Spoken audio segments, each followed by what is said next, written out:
los más jóvenes, decirle que Alejandro es un referente en el mundo de la educación, catedrático de teoría y historia de la educación, y hemos estudiado con sus libros, con sus manuales, con sus artículos, ¿no?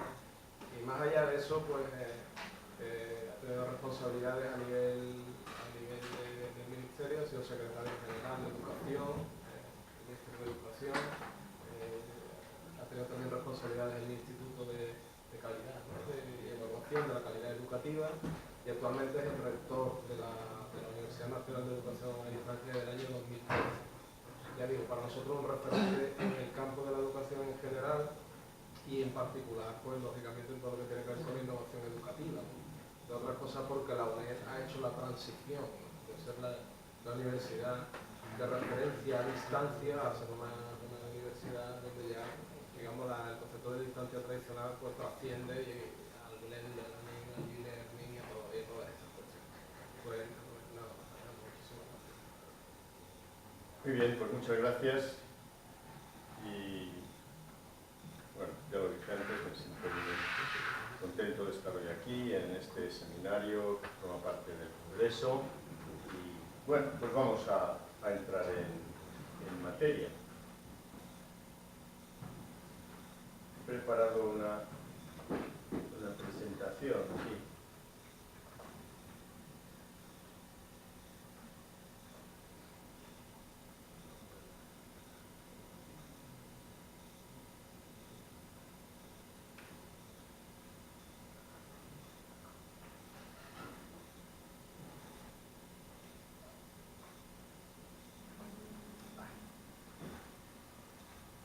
Bueno, he preparado una presentación no para hacer un karaoke, pero en fin, por lo menos para que ayude un poco a seguir qué es lo que pretendo decir.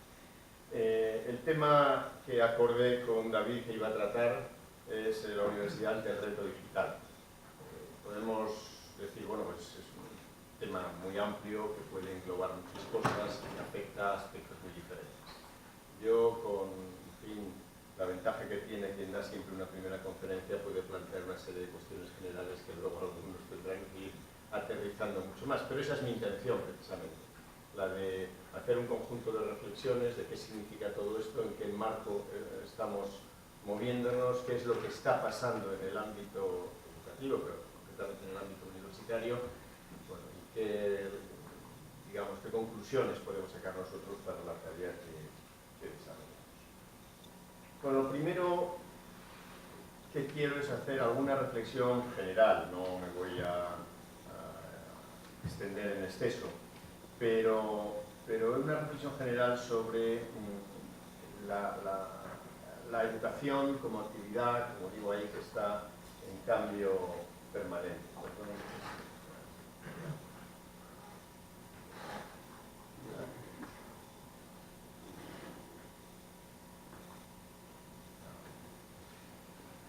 Cuando muchos habrán oído, ¿no? Una vieja historia que se dice, ¿no? Porque si una persona que se hubiese quedado dormida hace 2 o 3 siglos y tal, y de repente se despierta en nuestra sociedad y va a un hospital y de repente se encuentra en un medio que no conoce para nada, con un conjunto de gente, unas tecnologías, etcétera, pueden coger un avión, pero si llega a una escuela se siente seguro porque vuelve a ver lo mismo de siempre, pues es una mentira. Eso no es así. Yo soy historiador de la educación de formación hace mucho tiempo ya que me he ido dedicando más a la política educativa, no solo a hacerla sino a enseñarla, y entonces pues cuando uno va a los archivos simplemente del siglo XIX y ve cómo trabajaban los maestros en las aulas y demás, se encuentra que aquellos maestros trabajaban de una manera muy diferente a los maestros de hoy en día.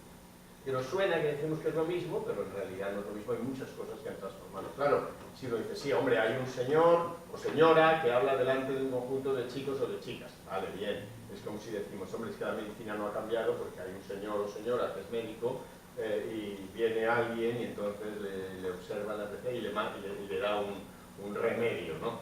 Claro, si no lo ve así de simplificado, las cosas podemos llegar a otras conclusiones. Pero desde luego, lo que es el mundo educativo, lo que es la tecnología educativa, en sentido no estricto, sino en sentido amplio, los medios que utilizamos, los modos, las maneras en que nos organizamos, etcétera, evidentemente han cambiado. Y es que la educación es una actividad que va cambiando inevitablemente. Es una actividad que es paradójica, y esto supongo que los estudiantes habréis tenido ocasión de entrar en ello en estudios y en debates y en discusiones en clase, ¿no? Porque muchas veces reclamamos de la educación que sea moderna, transformadora, innovadora, y al mismo tiempo es antigua, conservadora, tradicional, porque es su función, porque la educación, tal y como la consideran algunos de los padres, por ejemplo, de la sociología moderna, el propio Durkheim, bueno, pues dice que es una manera de transmitir la cultura en sentido amplio, de las generaciones mayores de una sociedad a las generaciones más jóvenes. Luego, la educación, en el sentido genuino de la palabra, tiene algo de conservador, porque claro, lo que hace es conservar las sociedades. Todas las sociedades han montado sistemas para conservarse, y la conservación afecta a aspectos muy distintos, obviamente, a la alimentación, a los modos de proveerse de los bienes que necesita, pero también de los valores que impregnan la cultura de las sociedades. Pero al mismo tiempo, todos sabemos, en cuanto uno mira a la historia, lo confirma, que la educación, siendo eso, al mismo tiempo ha tenido un potencial transformador porque ha introducido cambios en las sociedades que han ido más allá de una conservación, de pura asimilación de lo que había. Por lo tanto, esta tensión yo creo que tenemos que tenerla en cuenta porque es lo que nos explica muchas cosas, porque a veces con muy buena intención decimos no, porque queremos hacer una escuela transformadora y tal. Mire usted, una escuela está inserta en una sociedad, tiene también unas funciones y hay una serie de elementos que juegan, de inercias que pesan, como llaman algunos historiadores de la educación, una expresión que a mí me gusta mucho, de cultura escolar que se mantiene muchas veces sin normas, transmitido a veces incluso de boca a oído, etcétera, etcétera, que le dan una estabilidad y una continuidad al tiempo que hay movimientos de cambio. Yo lo único de esto que quiero llamarles la atención es precisamente en esa tensión que se produce, ¿no? La tensión entre lo que son inercias, estabilidades, continuidades en el sistema educativo, pero al mismo tiempo disrupciones, discontinuidades, etc. Y yo creo que hay que saber entender que eso es una tensión que siempre se va a dar, que nunca un sistema educativo va a ser o algo completamente antiguo, conservador, tradicional, ni algo completamente moderno, transformador, innovador, porque si no, no vamos a entender lo que es. Y eso nos pasa con cuando hablamos de innovación, obviamente, porque estamos haciendo énfasis en la parte más transformadora, pero en un sistema que no siempre se deja transformar tan sencillamente, ni siquiera nosotros mismos que formamos parte de él, compartimos, incluso los más transformadores, los deseos de transformación al 100%. O sea, que en algunas cosas buscamos nuestras seguridades, etc. Y eso hay que tenerlo en cuenta. Me dirán, ¿qué tiene que ver con el reto digital? Todavía poco, pero es un marco que es necesario tener en cuenta, porque si no, no vamos a entender algunas de las cosas que pasan. Desde luego, la educación es una realidad que se ha adaptado siempre a los medios que había disponibles. Por eso ha cambiado, porque claro, en algunos momentos históricos, pues en realidad ha sido la voz y la presencia física lo único que servía de modo de organización de la educación. Muchísimo tiempo han sido maestros, no maestros, que ha habido preceptores, o sea, es decir, que ha habido otro tipo de organizaciones que no ha sido la organización escolar, pero donde eran personas que se encontraban, que se hablaban y que interactuaban, ¿no?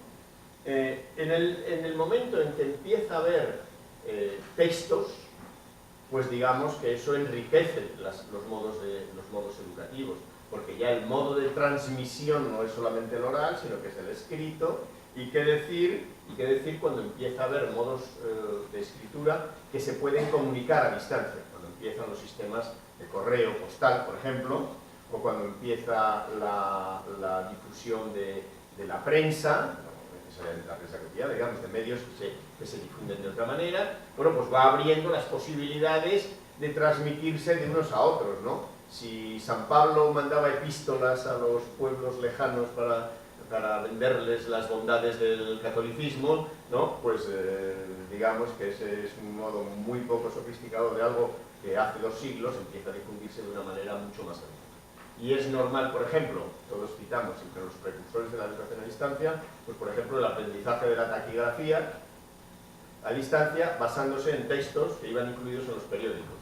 Y todas las personas que iba dirigida en los periódicos tenían textos y tenían luego unos pequeños, digamos, folletos de apoyo para poder aprender taquigrafía, que en un determinado momento histórico se convierte en algo muy importante cuando hay que reproducir mensajes orales que uno no tiene tiempo de tomarlos con detenimiento.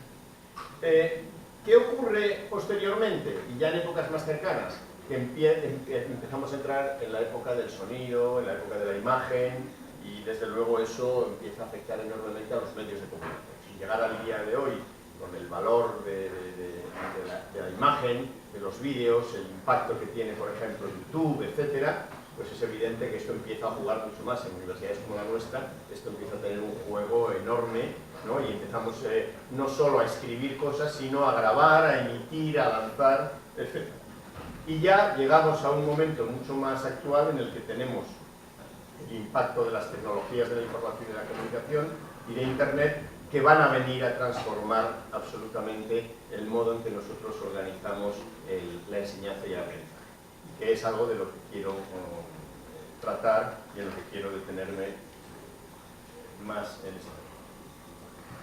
En el contexto en el que estamos, y yo creo que eso es también importante tenerlo en cuenta, se están produciendo... Bueno, pues muchísimas gracias nuevamente y sin más dilación pues vamos a empezar con la primera de las conferencias, que es la del doctor Alejandro Viana. Pero pues como no tenemos tiempo, casi le voy a dar paso. Alejandro no necesita presentación. Pero, sobre todo para los más jóvenes, decirle que Alejandro es un referente en el mundo de la educación, catedrático de teoría y historia de la educación, y hemos estudiado con sus libros, con sus manuales, con sus artículos, ¿no? Y más allá de eso, pues ha tenido responsabilidades a nivel del Ministerio, ha sido secretario general de Educación, Ministerio de Educación, ha tenido también responsabilidades en el Instituto de Calidad, ¿no? de Evaluación de la Calidad Educativa, y actualmente es el rector de la Universidad Nacional de Educación a Distancia del año 2013. Ya digo, para nosotros un referente en el campo de la educación en general, y en particular, pues lógicamente en todo lo que tiene que ver con la innovación educativa, ¿no? De otras cosas porque la UNED ha hecho la transición, ¿no? De ser la universidad de referencia a distancia a ser una universidad donde ya, digamos, el concepto de distancia tradicional pues trasciende al blend learning, al e-learning y a todas estas cuestiones.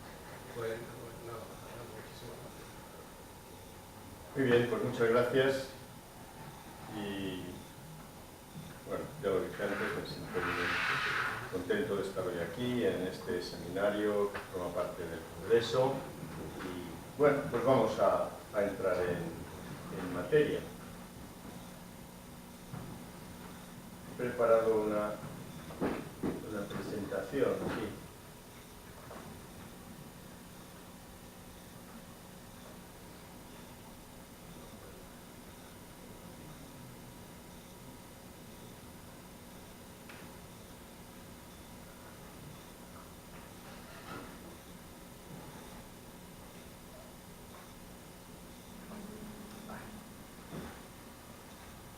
Bueno, he preparado una presentación no para hacer un karaoke, pero por lo menos para que ayude un poco a seguir qué es lo que pretendo decir. El tema que acordé con David que iba a tratar es la universidad ante el reto digital.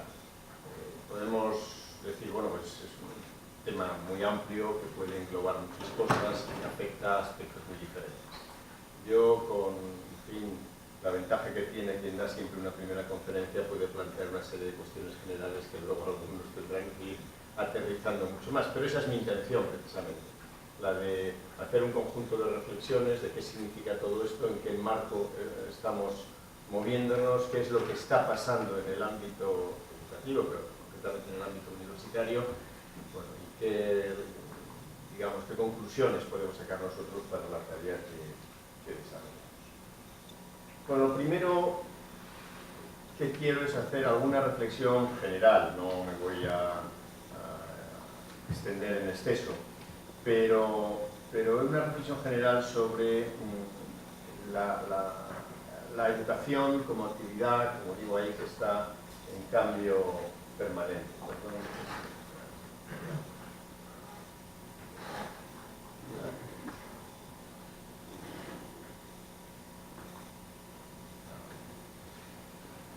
Cuando muchos habrán oído, ¿no? Una vieja historia que se dice, ¿no? Porque si una persona que se hubiese quedado dormida hace 2 o 3 siglos y tal, y de repente se despierta en nuestra sociedad y va a un hospital y de repente se encuentra en un medio que no conoce para nada, con un conjunto de gente, unas tecnologías, etcétera, pueden coger un avión, pero si llega a una escuela se siente seguro porque vuelve a ver lo mismo de siempre, pues es una mentira. Eso no es así. Yo soy historiador de la educación, de formación, hace mucho tiempo ya que me he ido dedicando más a la política educativa, no solo hacerla, sino enseñarla, y entonces, pues, cuando uno va a los archivos, simplemente del siglo XIX, y ve cómo trabajaban los maestros en las aulas y demás, se encuentra que aquellos maestros trabajaban de una manera muy diferente a los maestros de hoy. Que nos suena que decimos que es lo mismo, pero en realidad no es lo mismo, hay muchas cosas que han transformado. Claro, si uno dice, sí, hombre, hay un señor o señora que habla delante de un conjunto de chicos o de chicas. Vale, bien, es como si decimos, hombre, es que la medicina no ha cambiado porque hay un señor o señora que es médico y viene alguien y entonces le observa la receta y le da un remedio, ¿no? Claro, si no lo ve así de simplificado, las cosas podemos llegar a otras conclusiones. Pero desde luego, lo que es el mundo educativo, lo que es la tecnología educativa, en sentido no estricto, sino en sentido amplio, los medios que utilizamos, los modos, las maneras en que nos organizamos, etcétera, evidentemente hay que cambiar. Y es que la educación es una actividad que va cambiando inevitablemente. Es una actividad que es paradójica. Y esto supongo que los estudiantes habréis tenido ocasión de entrar en ello en estudios y en debates y en discusiones en clase, ¿no? Porque muchas veces reclamamos de la educación que sea moderna, transformadora, innovadora y al mismo tiempo es antigua, conservadora, tradicional, porque es su función. Porque la educación, tal y como la consideran algunos de los padres, por ejemplo, de la sociología moderna, el propio Durkheim, bueno, pues dice que es una manera de transmitir la cultura en sentido amplio, de las generaciones mayores de una sociedad a las generaciones más jóvenes. Luego, la educación, en el sentido genuino de la palabra, tiene algo de conservador, porque claro, lo que hace es conservar las sociedades.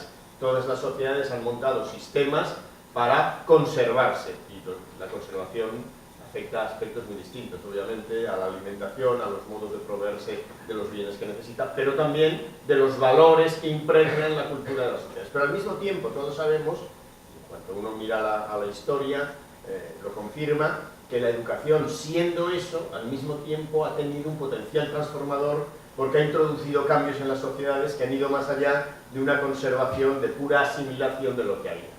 Por lo tanto, esta tensión yo creo que tenemos que tenerla en cuenta porque es lo que nos explica muchas cosas, porque a veces con muy buena intención decimos no, porque queremos hacer una escuela transformadora y tal.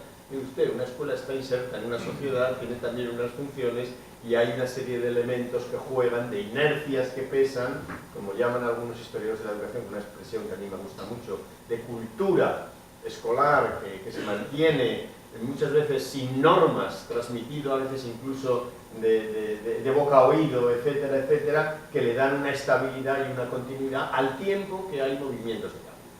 Yo lo único de esto que quiero llamarles la atención es precisamente en esa tensión que se produce, ¿no? La tensión entre lo que son inercias, estabilidades, continuidades en el sistema educativo, pero al mismo tiempo disrupciones, discontinuidades, etc. Y yo creo que hay que saber entender que eso es una tensión que siempre se va a dar, que nunca un sistema educativo va a ser o algo completamente antiguo, conservador, tradicional, ni algo completamente moderno, transformador, innovador, porque si no, no vamos a entender lo que es.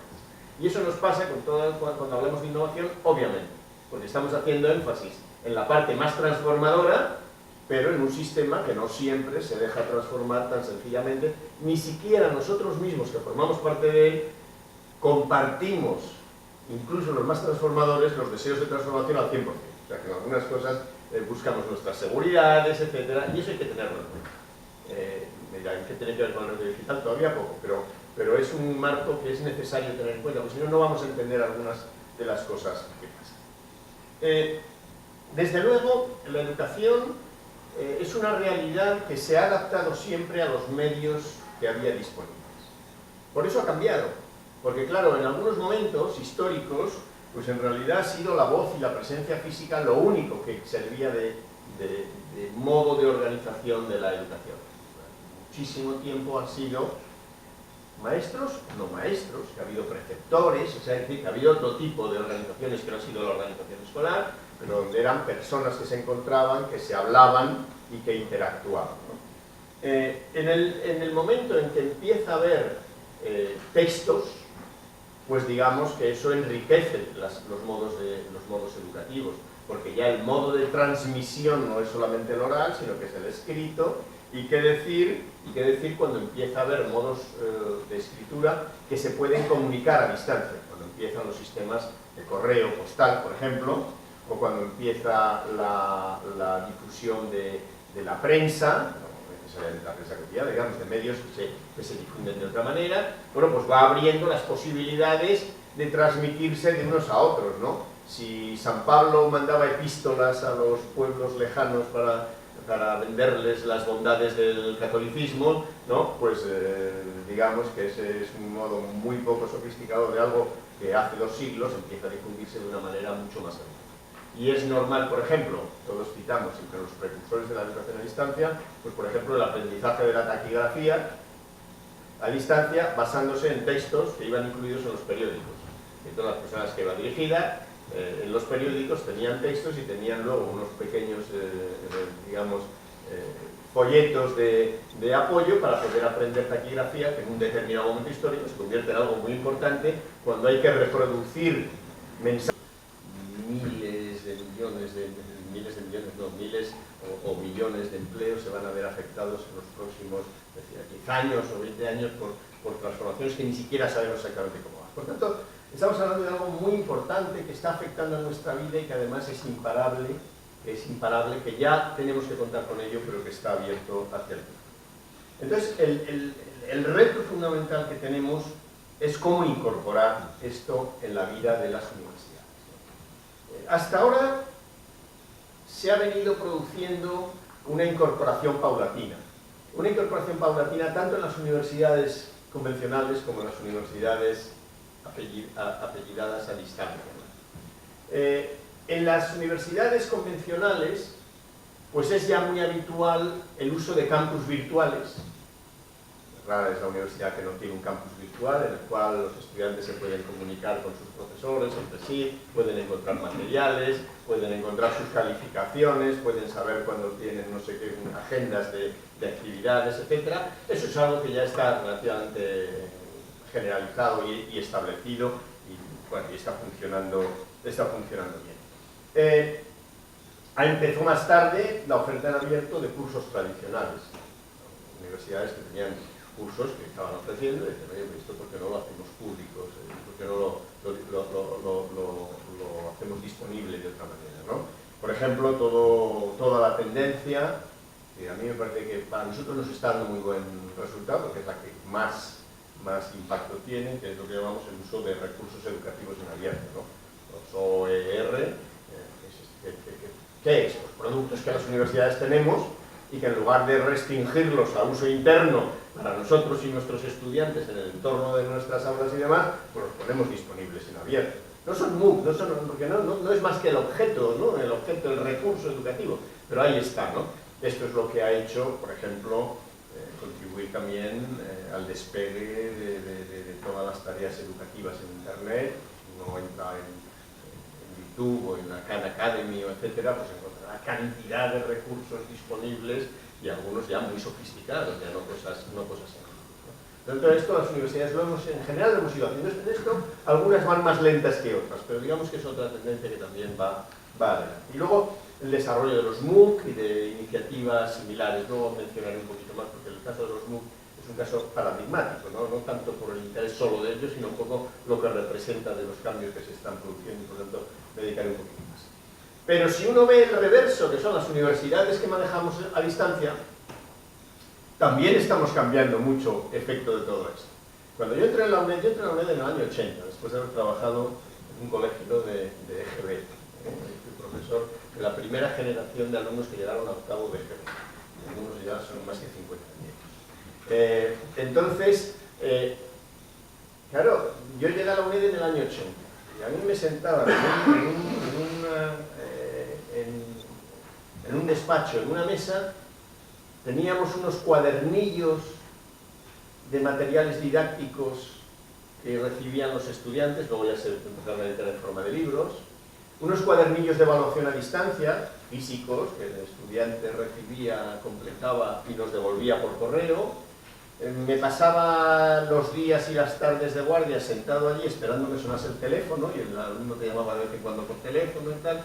Y eso era la educación a distancia del año 80, estamos hablando no de tan atrás, algunos no habían nacido, algunos de ustedes no habían nacido en el año 80, y sin embargo, pues bueno, pues ahí estaba esa, pero esto ha venido a cambiar también enormemente. Es verdad que las universidades a distancia han tenido siempre una sensibilidad favorable a las tecnologías, porque forma parte, como gusta decirse, de su ADN, ¿no? Es decir, nosotros hemos tenido que irnos adaptando enormemente a las nuevas tecnologías. A las nuevas me refiero a las que en cada momento eran nuevas, ¿no? Y me acuerdo cuando empezamos a implantar las grabaciones en audio y a hacer audiocassette y a emitir por radio y después a hacer vídeos y emitir por televisión y después empezar a hacer, antes que cursos virtuales, materiales, etcétera, y estamos inmersos en una operación de producción mucho más importante de materiales interactivos, etcétera. Es normal, ¿no? Entonces ha habido siempre esa sensibilidad favorable. Pero también hay que reconocer que la transformación a veces ha sido complicada, porque este peso entre inercia y novedad, pues igual que afecta en todas las universidades, también afecta a universidades como las nuestras, aunque hayan debido estar más abiertas a las novedades por sus propias características. Y por tanto coexisten también viejos y nuevos modelos. Los viejos modelos no son los mismos que ustedes en sus universidades, pero son los viejos que nosotros teníamos y lo que los profesores consideraban de lo que era la distancia frente a los nuevos modelos. Y alguna referencia haré ahora de otras cosas. Desde luego, yo creo que se puede decir que las universidades hemos ido incorporando las tecnologías de la información y la comunicación, pero en unas cosas más que otras.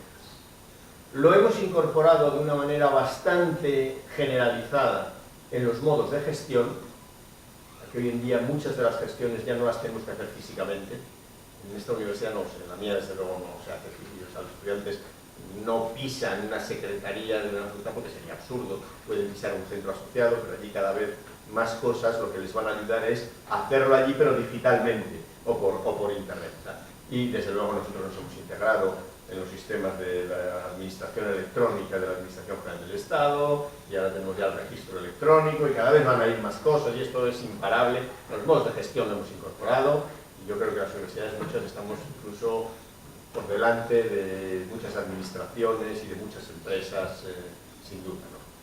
Lo hemos incorporado también a los modos de comunicación, lo cual en universidades como la nuestra es muy importante, porque los modos de comunicación con los estudiantes, las tutorías virtuales, videoconferencias, etcétera, es fundamental. Y por tanto, digamos, ahí hemos hecho muchas cosas, pero también muchas de sus universidades también lo han hecho ya. Y entonces ya se comunican los profesores con los estudiantes a través del campus virtual, se dejan materiales, se comunican los estudiantes entre ellos, etcétera. Los modos de comunicación también han cambiado y ahí hemos incorporado mucho las tecnologías.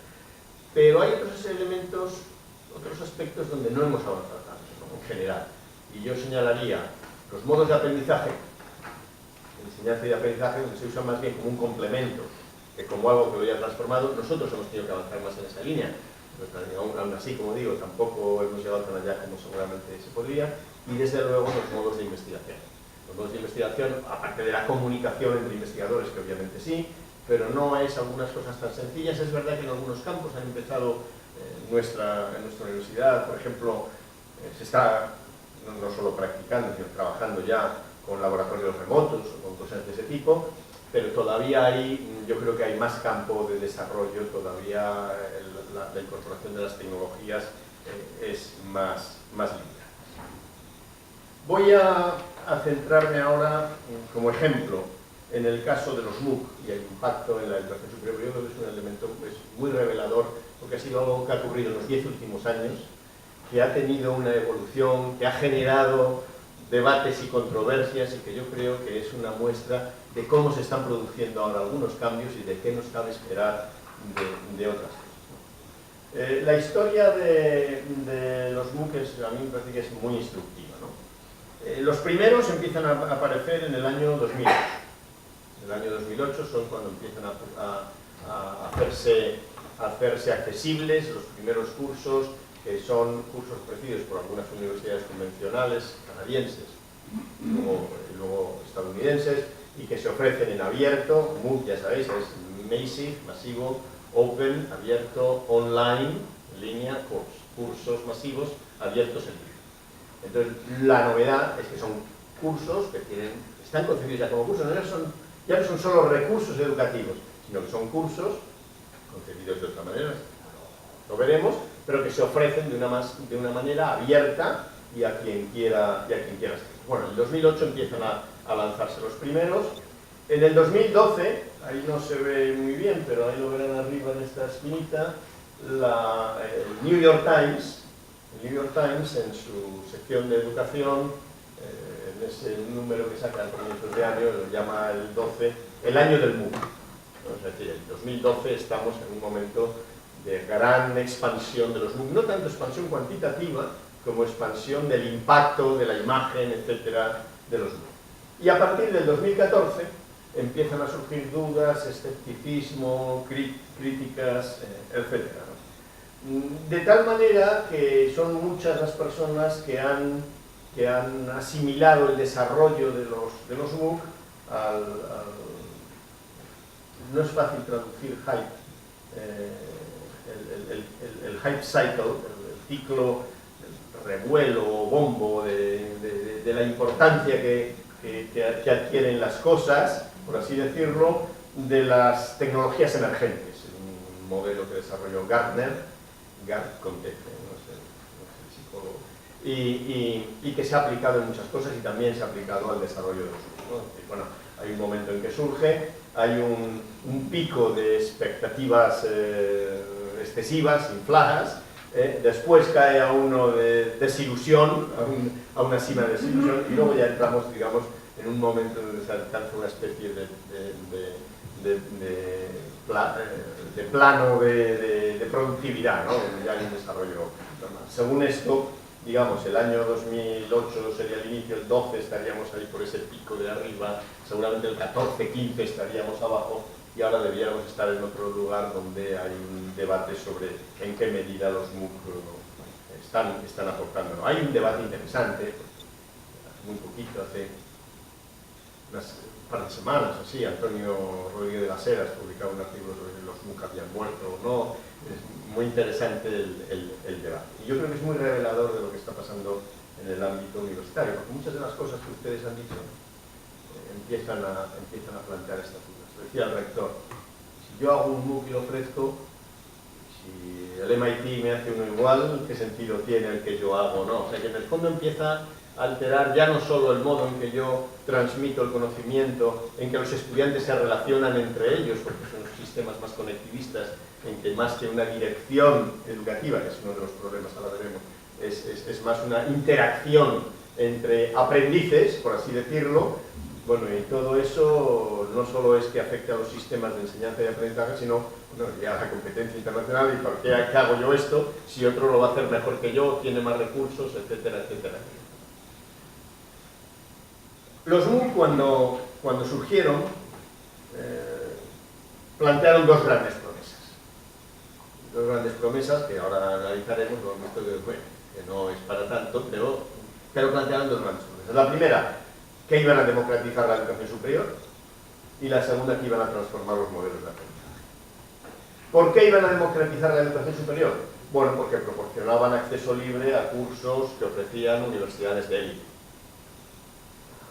Claro, entre las iniciales, tuvo el MIT, Stanford, estamos hablando de universidades Harvard, de universidades de un gran prestigio, con un profesorado muy potente, con un porcentaje, una ratio de profesores por alumno espectacular, Es decir, que hay hasta varios profesores por alumno en algunos lugares, pero quiere decir que tiene un profesorado que tiene una gran capacidad productiva, que realiza mucha investigación. Claro, si todo eso lo pone a disposición gratuita, no todo, pero una parte de ello, pues evidentemente que genera una sensación de, por un lado de admiración, por otro de apabullamiento, ¿no? Cuando uno ve esto y dice, caray, pero todo eso.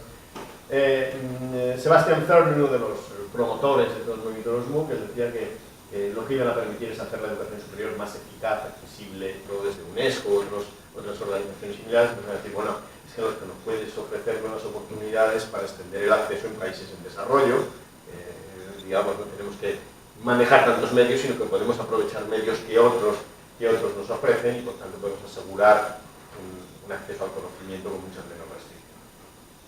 Por tanto, digamos, cuando empezaron a salir los MOOC, algunos de sus principales propagandistas, pues, va a cambiar porque va a democratizar el mundo. La segunda línea, la segunda promesa, la transformación de los modelos de aprendizaje. Pone influencia del colectivismo, ya no es importante solo la enseñanza, sino el aprendizaje, ya no son solo las intenciones formativas de quienes enseñan, sino la relación que se establece. No sé si alguno de ustedes ha cursado alguna vez un MOOC, si no lo han hecho, háganlo, aunque solo sea por experiencia personal, porque realmente es muy interesante. Antes eran solo disponibles en inglés, pero ahora hay en muchas lenguas, en España hay muchas universidades que ofrecen, la UNED ofrece muchísimos, pero hay muchas otras universidades que ofrecen. La plataforma Miriadax, impulsada por Telefónica, tiene oferta en castellano, aparte de las lenguas que ustedes manejan. Es una bonita experiencia, es curioso, es interesante el tipo de materiales y las interacciones que se establecen. O sea, ya no es un sistema dirigido directamente por un docente, obviamente alguien ha concebido todo ese sistema como conjunto, pero ya no es un docente al que yo recurro habitualmente, ni siquiera ese concepto de tutor tradicional, en algunos lo hay, pero no ni siquiera, sino una interacción en que yo tengo unas necesidades, yo las planteo, aquel que está trabajando conmigo en el curso me dice cómo lo debo afrontar, a ver cómo lo puedo resolver, y la verdad es que, claro, abre unas posibilidades nuevas, porque además centra mucho la atención, como digo, en el aprendizaje más que en la enseñanza. Incluye el conectivismo, en ese sentido, y claro, lo que plantea es, bueno, pues que eso va a obligar a transformar los modelos de aprendizaje, porque ya no solo vamos a tener que discutir sobre los contenidos, sino sobre los métodos, la pedagogía. Vale, muy bien. Los contenidos los tenemos accesibles, pero ¿y cómo? ¿Y cómo hacemos eso? ¿Cómo lo hacemos para que sea posible? ¿Cómo sabemos que la interacción funciona? ¿Cómo sabemos que las personas aprenden? Etcétera. Y entonces lo que viene a decir es, oiga, esto lo que nos va a llevar es a redefinir el modelo, redefinir el papel docente, redefinir el modo en que organizamos la enseñanza. ¿Y qué ha pasado con estas promesas?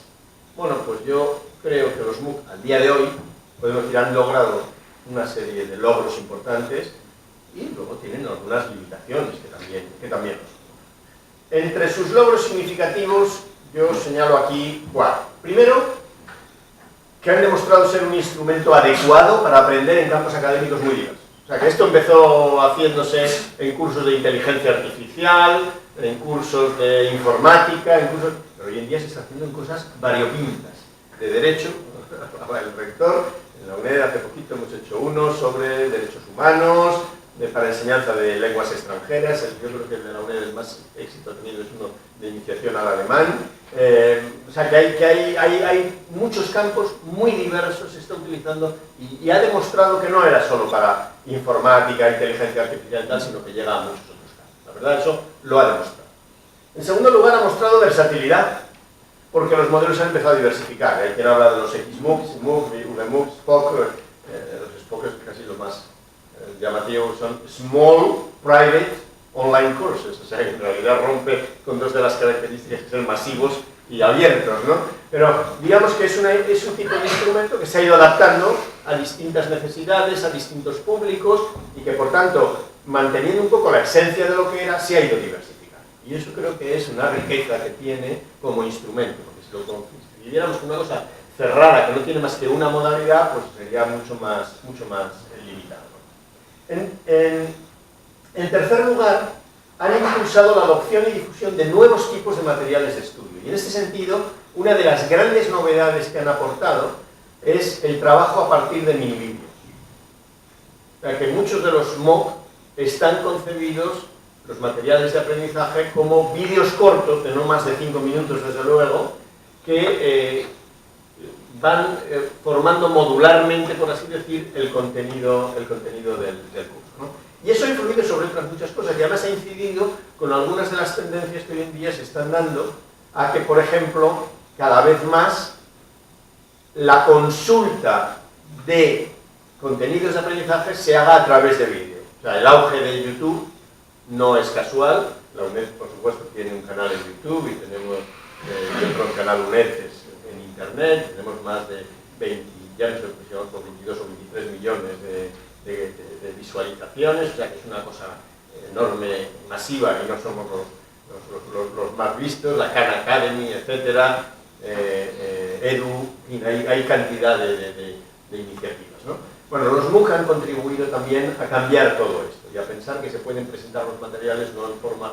de material escrito, en PDF, etcétera, ni siquiera de materiales interactivos de otro tipo, sino con otro tipo de modalidades que son mucho más populares, mucho más accesibles, que uno la puede ver en cualquier lado, y además ya se ha ido difundiendo además, y los MOOC han incluido también eso, para que sean manejables en dispositivos móviles. Se han desarrollado y adoptado sistemas de evaluación y certificación. Y esto sí que es importante, porque parte del problema que tenía es que, bueno, yo hago un curso y ¿quién dice que yo sé de eso o no sé qué es lo que pasa? Bueno, pues han ido desarrollando sistemas para certificar. Bueno, usted ha seguido este curso, usted ha adquirido tales competencias, tales otras. No voy a entrar ahora en eso, pero es un tema muy interesante de cómo se puede hacer. Hoy en día hay algunas iniciativas, por ejemplo, son todavía muy experimentales, ¿no?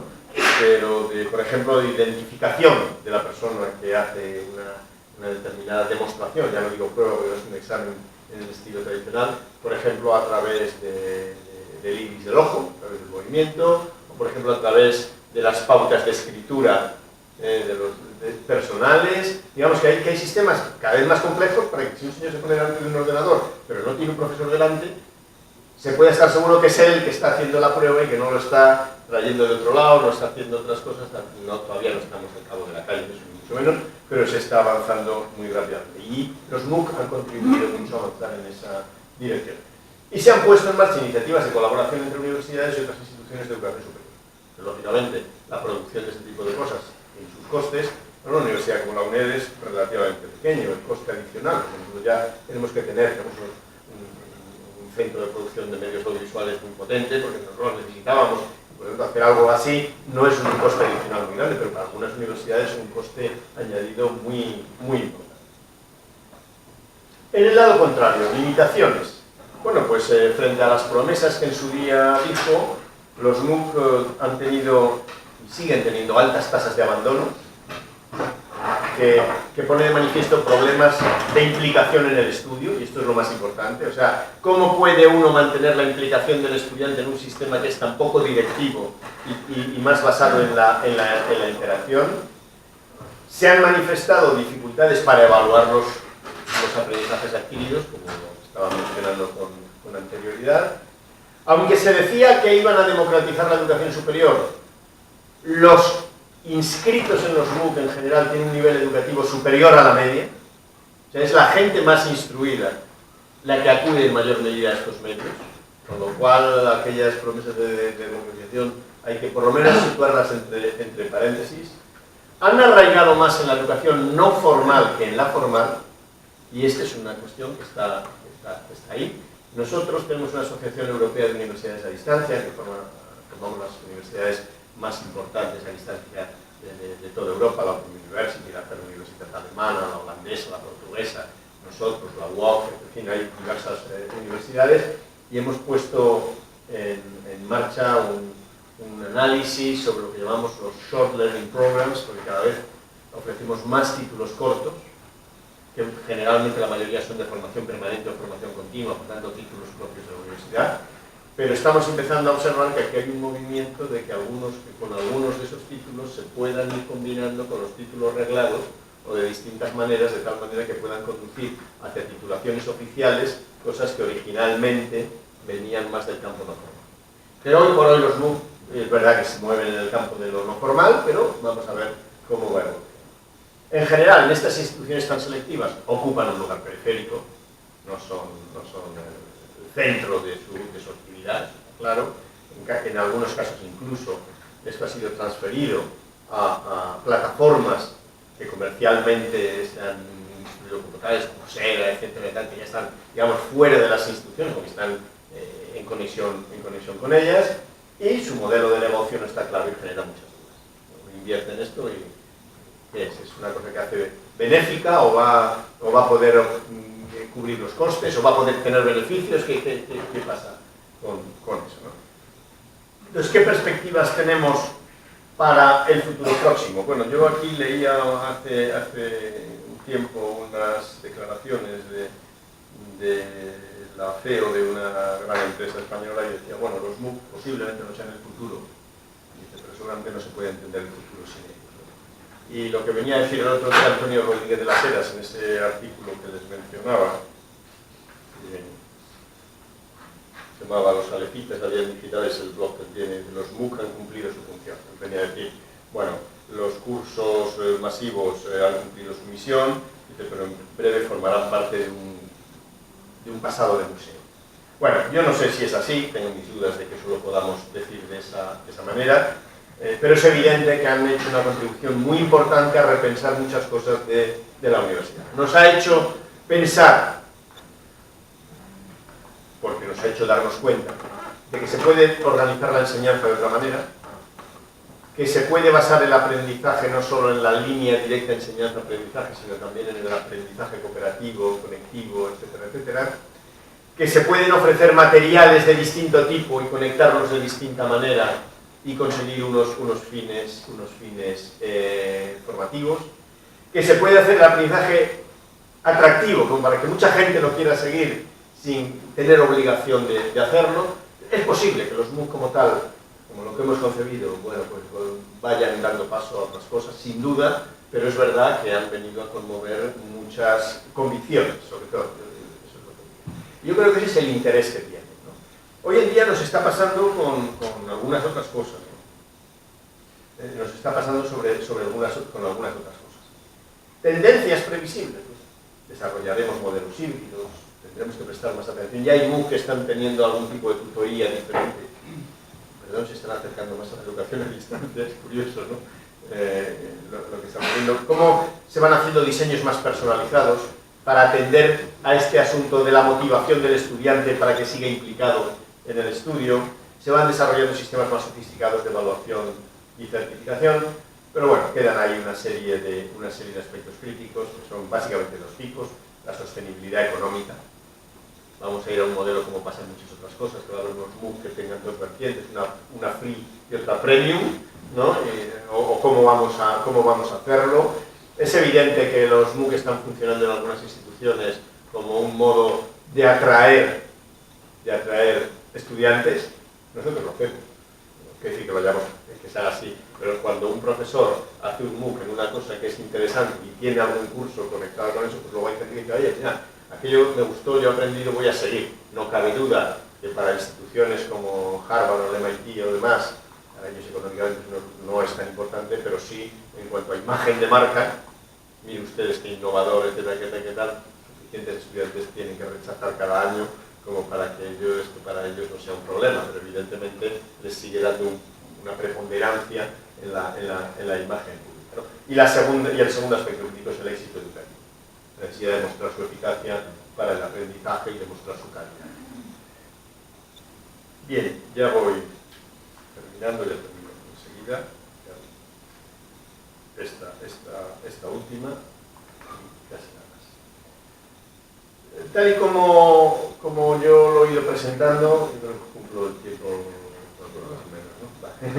El reto no es tanto digitalizar la universidad tradicional, cosa que como hemos visto ya se va haciendo, se ha ido haciendo por los campus virtuales, por la gestión, etcétera, etcétera, sino en incorporar la sociedad digital a la universidad y la universidad a la sociedad digital. Es algo muy interesante. Y están cambiando tantas cosas alrededor que ya no basta con que en la universidad adaptemos algunas cosas de las tecnologías, sino que hay que ir cambiando más cosas, ¿no? Desde luego para una universidad como la nuestra eso es absolutamente necesario. Nosotros estamos en un gran proyecto ahora de revisión de la metodología que nosotros utilizamos, porque es evidente que hay que ir adaptando a muchas cosas. ¿Cuál es el impacto, por ejemplo, de la cultura visual? Y cómo debemos integrarla o no, hasta dónde debemos limitarlo. Tenemos un riesgo, no cabe ninguna duda, tenemos un riesgo. El uso masivo de las tecnologías de información y comunicación está modificando el modo en que nos acercamos a los objetos de aprendizaje. Está modificando la capacidad de atención continuada que tenemos y hay actividades universitarias que requieren una atención continuada en el tiempo, que no lo podemos liquidar en 5 minutos o tal, sino que requiere una dedicación más continua. ¿Cómo combinamos esas cosas? Yo creo que no tenemos soluciones. No tenemos respuestas al día de hoy. Estoy seguro que algunos habéis avanzado más de lo que hemos avanzado otros, pero todavía eso está por ver. Hay estudios muy diversos que se han hecho. La OCDE hacía uno de los dichosos cacharritos, y uno de los blogs más interesantes sobre educación, a quien no lo conozca se lo recomiendo, que es de Larry Cuban, un profesor de Columbia, del Teachers College de Columbia, ya jubilado, ya emérito, bueno, yo creo ya jubilado, y tiene un blog sobre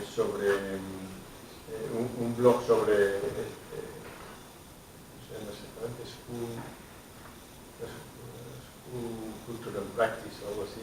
Es toda esta tensión entre la política educativa y la práctica escolar y demás. Es un hombre que ha trabajado mucho desde ese punto de vista, tiene varios libros de gran interés y tiene un blog que, como está jubilado, lo nutre abundantemente, y uno de los temas que ha trabajado es sobre tecnologías y el análisis de qué es lo que pasa. ¿Basta con meter cacharros en el aula? ¿Cuál es la actitud del profesorado? ¿Qué influye? ¿Qué no influye? Y ahora estamos promoviendo transformaciones que a veces no controlamos muy bien hacia dónde van y no sabemos muy bien qué es lo que pasa, ¿no? Por ejemplo este debate sobre si con el uso masivo de las tecnologías en la educación estamos creando personas mucho más dispersas de atención y con más dificultad para hacer un trabajo de profundización intelectual en algunos temas. Pues el tema está planteado. Yo no diría ni sí ni no, pero desde luego el tema está ahí planteado, ¿no? Por tanto, digamos, el problema no es ir poniendo herramientas digitales, sino cómo todo esto va alterando y transformando lo que es la universidad. No creo que sea una cosa de hoy para mañana, o sea, pues tranquilos, ¿no? Pero es verdad que lo está haciendo, y lo está haciendo por fuerzas internas y por fuerzas externas, ¿no? Entonces yo creo que esto es muy importante. Y desde luego se nos plantea que muchos de nuestros estudiantes se encuentran, que están moviéndose en un entorno digitalizado absolutamente, que ahora no pueden tener una formación que sea todavía analógica, ¿no? En el sentido de que necesita incluso herramientas, cosas que va a tener que aplicar para su profesión, ¿eh? Entonces, digamos que ahí hay una tensión indudable, ¿no? Por otro lado, se está produciendo una convergencia entre universidades tradicionales y universidades a distancia. Y tendencias como el famoso blended learning, a fin de cuentas, no es más que una enseñanza integral, mezclada, por así decirlo, su nombre lo dice, ¿no? En que utilizamos lo mejor de los sistemas, pero integrándolos de otra manera. Porque lo que decía Antonio Rodríguez de las Heras en este artículo es que en realidad ya no es combinar cosas de un lado y otro, sino es estar en la red. Ya no es estar aquí o estar allí. Aquí estamos, aquí ahora, y mis estudiantes están allí, pero estar ahí, que es en la red, que es una posición intermedia, donde uno está al mismo tiempo o no e interactúa de distintas maneras, es un cambio en la comunicación, ¿no?